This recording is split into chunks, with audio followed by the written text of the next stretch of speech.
Big TV భక్తి సమాచారం WhatsApp ఛానల్లో జాయిన్ అవ్వండి. అన్ని విశేషాలు ఎప్పటికప్పుడు తెలుసుకోండి. లోకోద్భవస్థాన సంహారకారి పురారి, త్రిపురాసురుని సంహరించిన వాడు శివుడు. త్రిపురాసుర సంహారం మొత్తం ఖగోళ విజ్ఞానానికి సంబంధించిన విషయం. ఇదివరకే చాలాసార్లు నా ప్రవచనాల్లో వివరంగా చెప్పాను. సంక్షిప్తంగా ఒక్క మాట చెబుతాను. త్రిపురములు అంటే 3 గుణాలు: సత్వగుణం, రజోగుణం, తమోగుణం. ఈ మూడు భవనాలు కాదు, 3 నగరాలు కాదు, 3 లోకాలంత పెద్ద శని. ఈ 3 మనని వదలం. ఎంత చెప్పినా సరే తమోగుణం, రజోగుణం అయినా వదులుతాయేమో కానీ ఈ సాత్విక అహంకారం ఉందే, ఇది వదలదు. అంచేత ముందు మనం తమోగుణం వదిలించుకోవాలి. అంటే నిద్ర, ఆలస్యం, బద్ధకం, హింస ఇవన్నీ మనలో ఉంటాయి. ఇవి నెమ్మదిగా తగ్గించుకోవాలి. లేవాలనుకుంటే లేవాలి, పడుకునే సమయానికి పడుకోవాలంటే. లేచేటప్పుడు మంచం మించి లేస్తా 10 నిమిషాలే, ఒక అరగంటే అని లేవకూడదమ్మా. స్ప్రింగు లేచినట్టు లేవాలి. మన చెంప మీద మనమే కొట్టుకుని లేవాలి.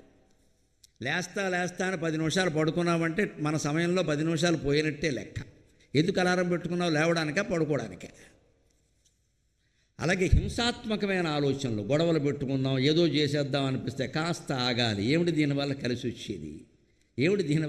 వచ్చేది? ఈ ఒక్కరోజు మంది కావచ్చు, తర్వాత రోజులన్నీ ఎవరివి? ఇలా ఆలోచిస్తే హింస అంతా ఆగిపోతుంది. మనిషిలో తామసాహంకారం ఉందే పోదో. రాజసాహంకారం, నేనే రాజుని, నా మాటే అందరూ వినాలి, ఎవడు చెప్పినా నేను విన్నాం, అందరూ నా మాటే వినాలి. ఇదే రాజసాహంకారం. ఇంకోటి సాత్విక అహంకారం. సాత్విక అహంకారం ఏమిటో తెలుసా? అది విచిత్రం. చాలామంది మనుషుల్లో ఉంటుంది. ఇక్కడ ఉన్న ప్రజల్లో మీతో సహా, నాతో సహా 90% మందిలో సాత్విక అహంకారం ఉంటుంది. పైకి ప్రకటించం. ఏమిటో తెలుసా?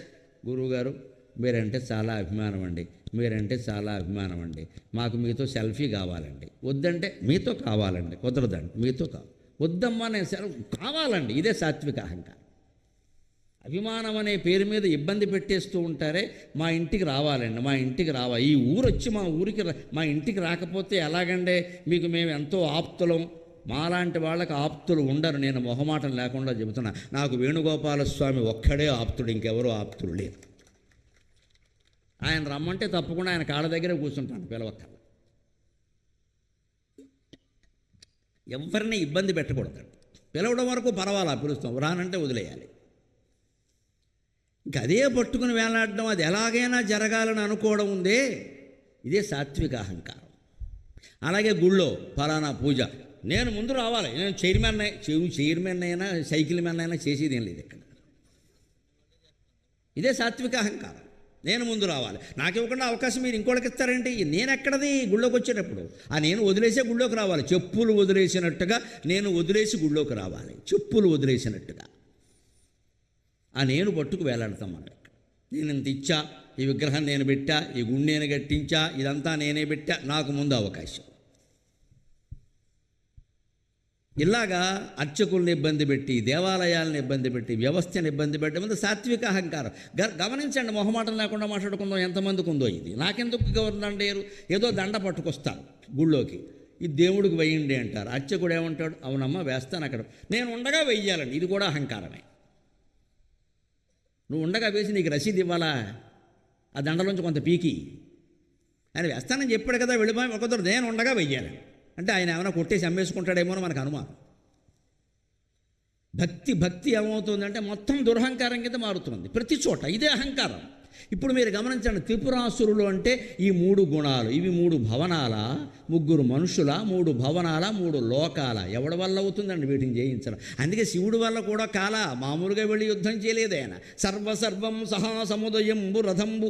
పేరు తెలియని మహాకవి ఆ త్రిపురాసుర సంహారం ఎలా జరిగిందో రాస్తాడు. సర్వం సహా సముదయంబు రథంబు, రథమధ్యముననున్న రాజి విల్లు, విల్లి వెంబడి దిర్గు వెల్గులు చక్రాలు, చక్రాలకును వైరీ చారు నారి బట్టుక తిరుగు నాగరకుడు గరి మీద విహరించు ఘనుడు శరము నాభికనున్న శతవృద్ధు సారథి మాటలు సైంధవములో. ఇది శివుడి యొక్క రథం వర్ణన. దీపాల పిచ్చయ్య శాస్త్రి గారిని ఒక మహానుభావుడు చాటుబద్ద మణుమంజరి అని అనేక చాటువులు సేకరించి పుస్తకంగా వేశాడు. అందులో ఉంది ఇది. కవి పేరు లేదు. ఎవరో మహానుభావుడు. ఎంత గొప్ప పద్యం అంటే మొదటి పాదం గుర్తుంటే అన్నీ గుర్తుంటాయి. ఇక మళ్ళీ వేరే కంఠస్థం చెక్కల. సర్వం సహా సముదయంబు రథంబు. సర్వం సహా అంటే భూమి, సర్వం సహా అంటే భూమి. భూమండలం అంతా కలిపి రథం. రథమధ్యముననున్న రాజి విల్లు. భూమధ్యంలో ఉన్నది ఏదండి? భూమధ్య రేఖా ప్రాంతం మేరుపర్వతం. మేరుపర్వతం ఆయనకి విల్లు. విల్లు వెంబడి తిరుగు వెలుగులు చక్రాలు. మేరుపర్వతం చుట్టూ తిరిగే వెలుగులే చక్రాలు. మేరుపర్వతం చుట్టూ తిరిగే వెలుగులెవరు? సూర్యుడు చంద్రుడు. శాస్త్రం ప్రకారం, పురాణం ప్రకారం ఆ సూర్యచంద్రుడే రథచక్రాలు. విల్లు వెంబడి తిరుగు వెలుగులు చక్రాలు. చక్రాలకును వైరి చారు నారి.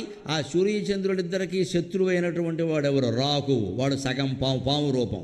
రాకువు కేతు వాడిద్దరూ పాములే. వాడికి తల లేదు, ఒకడికి మొండెం లేదు. అదే చారు నారి. ఆ పామే నారైంది అక్కడ. నారి పట్టుక తిరుగు నాగరకుడు గరి. ఆయన బాణం పట్టుకున్నాడు. ఆ బాణానికి రెక్కలు ఉంటాయి. రెక్కల బాణం అయితే తొందరగా పెడుతుంది, రెక్కలున్న పక్షిలాగే. ఆ రెక్క ఎవరు అంటే గరుత్మంతుడు. ఇక్కడేమంటున్నాడు? నారి పట్టుక తిరుగు నాగరకుడు గరి. ఎప్పుడూ పాము నోట్లో పెట్టుకుని తిరుగుతూ ఉంటుంది గ్రద్ద, ఎందుకంటే దానికి అది ఆహారం. గరుత్మంతుడు అంటే అంతే. అలా ఎప్పుడు నారి పావును నోట్లో పెట్టుకుని తిరిగే గరుత్మంతుడే ఈ బాణానికి రెక్క. గరి మీద విహరించు ఘనుడు శరము. ఆ రెక్క గరుత్మంతుడు కాబట్టి ఆ గరుత్మంతుడు విహరించే విష్ణువు శివుడికి బాణం. శరము నాభికనున్న శతవృద్ధి సారథి. ఆ విష్ణుమూర్తి, శరం అంటే విష్ణుమూర్తి. ఆయన నాభి నుంచి పుట్టినటువంటి 100 ఏళ్ళు 1000 ఏళ్ళు 1,00,000 ఏళ్ళు ఆయన వయస్సు ఆయనకే తెలియదు. ఎందుకంటే పుట్టినరోజులు కేకులు కోయడాలు ఆయనకి తెలియదు, ఈ లెక్కలు తెలియదు. బ్రహ్మదేవుడు మనందరికంటే ఆయుర్దాయం ఎక్కువ ఉన్నవాడు, అందుకని ఆయనకి ఆయుర్దాయం లెక్క. శరము నాభికనున్న శతవృద్ధు సారథి. 100 ఏళ్ళు 1000 ఏళ్ళు వయస్సు కలిగిన శతవృద్ధు ఉన్నాడే పితామహుడు, ఆయన శరము నాభికం ఉండే బ్రహ్మదేవుడు. సారథి మాటలు సైంధవములు. సారథి అంటే బ్రహ్మదేవుడు కదా, ఆయన మాటలు వేదాలే ఇక్కడ గుర్రాలు. ఇదండి తెలుగు కవి పద్య రచన, అద్భుతమైన రచన. ఒక్క మాట రథమధ్య సర్వసర్వం సహా సముదయంబు రథంబు అనగానే రథమధ్యమునర్ర ఈ విల్లు. విల్లు వెంబడి తిరుగు వెలుగులు చక్రాలు. చక్రాలకును వైరి చారునారి. ఆ చివర వచ్చిన పదం మళ్ళీ రెండో పదం కింద వస్తుంది. ముక్త పద గ్రస్తం అంటారు దీన్ని. అదే పదం తీసుకుని పద్యం రాస్తాడు. ఎంత రాయడం జరిగి ఇటువంటివి పాఠ్య పుస్తకాల్లో లేవమ్మా, అందరం జాగ్రత్త పడాల్సిన విషయం. పాఠ్య పుస్తకాల్లో హిందూ పురాణాలు లేకపోతే మన పిల్లలు బాగుపడే సమస్య లేదు. ఒక్క రామాయణం తెలియదు, ఒక్క భారతం తెలియదు, భాగవతం తెలియదు, ఏ కథ తెలియదు. పూర్వం ఇవన్నీ ఉన్నాయి, మేము అవన్నీ చదువుకుని బతికాం. ఈవేళ చెప్పగలుగుతున్నాం. ఈ తర్వాత ఇంకా చెప్పేవాళ్ళు ఉంటారా అంటే నేను చెప్పలేనమ్మా. ఎందుకంటే ఈ అభ్యాసం ఏది? ఇవాళ ఏదైనా పురాణ కథ పెట్టామంటే సెక్యులరిజం పేరు మీద పీకి బారేయడం దాన్ని మొత్తం. నీ సెక్యులరిజం పక్కనెట్టుకో, మా రామాయణం మా భారతం మా భాగవతం మాకు ఉండాల్సిందే, మేము అవే చదువుకుంటాం, లేకపోతే పిల్లలు చదువు అక్కర్లేదు, మేము ఇంట్లో కూర్చొని పురాణాలు చెప్పుకుంటాం అనగలిగితే అన్ని ప్రభుత్వాల్లోనూ చక్కని మార్పులు వస్తాయి. ప్రజా చైతన్యమే అన్నిటికీ శరణ్యం. నేను ఆ చైతన్యం కోసమే మాట్లాడతాను. పురారి అంటే ఇంత అర్థం ఉంది. ఈ 3 లోకాలని జయించడానికి శివుడు ఎంతెందుకు కష్టపడ్డాడండి? అంధకాసురుణ్ణి చంపడానికి ఇంత కష్టపడలేదు, గజాసురుణ్ణి చంపడానికి ఇంత కష్టపడలేదు, ఏ రాక్షసుడి విషయంలో ఇంత కష్టపడలేదు. ఈ విషయంలో ఎందుకంటే దాంట్లో తత్వం ఉంది. వాళ్ళు రాక్షసులు కాదు, వాళ్ళు మనుషులు కాదు, వాళ్ళు భవనాలు కాదు, వాళ్ళు లోకాలు కాదు, వాళ్ళు మన మనస్సులో ఉండే 3 గుణాలు: రజోగుణం, తమోగుణం, సత్వగుణం. వాటిని గెలవడం ఎంత కష్టం అంటే ఇదిగో ఇంత సామగ్రి ఉంటే తప్ప అది సాధ్యం కాదు. ఈ ప్రయత్నం మనం చేస్తామా, పక్కవాడవడనా చేస్తాడా? మనమే చెయ్యాలి. శ్రీకంఠ లోకేశ లోకోద్భవస్థాన సంహారకారి పురారి మురారి ప్రియా. ఇంత పని చేశాడు కాబట్టే విష్ణువుకి ఎవరు బాగా ఇష్టమో తెలుసా? మురారి ప్రియా, శివుడు బాగా ఇష్టం. వీళ్ళ అనేక రకాల కలహాలు హిందూ మతం మధ్యలో కూడా పెట్టేస్తున్న వాళ్ళు తయారయ్యారు. నేను మామిడి కుదురు అనగానే వెంటనే ఎందుకు ఒప్పుకుంటానంటే శివాలయం కృష్ణాలయం పక్కపక్కన ఉన్నాయి, నాకు ఆనందంగా ఉంది, అందుకే వస్తాను. నేను కోరుకునే వాతావరణమే ఇది.